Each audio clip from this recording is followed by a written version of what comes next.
Corla, I'm going to pick up on a couple of the points raised by Deputy Carthy, but with a slightly different lens. I was looking through the agenda, and it states the European Council will continue its discussion on how to build a more robust economic base, notably by reducing strategic dependencies in sensitive areas like critical raw materials, semiconductors, health, digital and food. And it's the food security piece that jumped out at me, because we're dealing with the immediate crises. So that's the physical security, the mass migration, the energy security.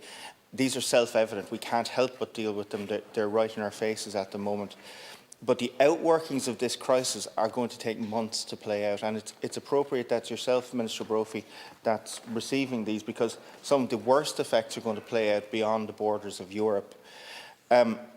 We know that Russia and Ukraine account for 30% of the world's wheat exports, 17% of the corn, 32% of the barley. Ukraine alone provides more than half of the World Food Programme's wheat supply. And where does this harvest go?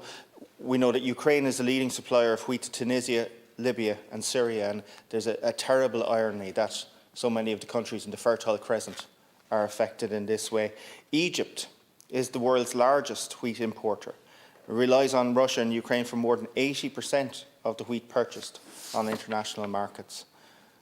Lebanon, which has seen its currency devalue hugely over the last couple of months, that relies for 70% of its wheat imports on Ukraine. So as the price of world commodities shoot through the roof, the value of their currency drops through the floor, creating a perfect storm for them.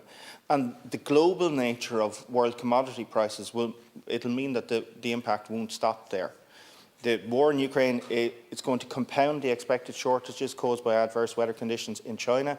It's going to drive up grain prices worldwide, and those who can afford it least are going to suffer the most, as it ever was, I suppose. Already, 811 million people go to bed hungry every night, and a total of 44 million people in 38 countries are teetering on the edge of famine.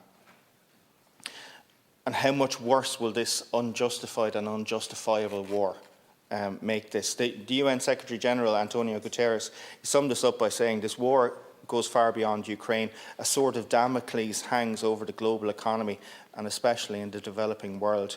And this has to be a moment where we take stock, where we look at the structures that are underpinning our global and globalised economies. I think we're doing that, or beginning to do it, in terms of our energy systems. I think we're having to do it in terms of our agriculture. It's thrown into sharp relief, and Deputy Carthy did raise some of these points, how reliant we are in terms of imported inputs, and that's both in terms of fodder and fertiliser. And I worry that we might be looking at a fourth fodder crisis this coming winter in somewhat less than a decade. And all of this, against the backdrop of an IPCC report that was barely mentioned with everything else that's happened in the world. And it stated that any further delay in concerted global action will miss a brief and rapidly closing window to secure a livable future. I acknowledge all that Minister McConalogue is doing around a targeted intervention package in the tillage sector and multi-species sward initiative, as well as tillage incentive and the protein crops support that will hopefully see many more farmers grow additional plant crops, barley, oats, wheat, beans and peas. But in a European context, we'll need to see serious measures if we're to avert catastrophic famine across the developing world in coming months. I hope you'll bring that message to Europe.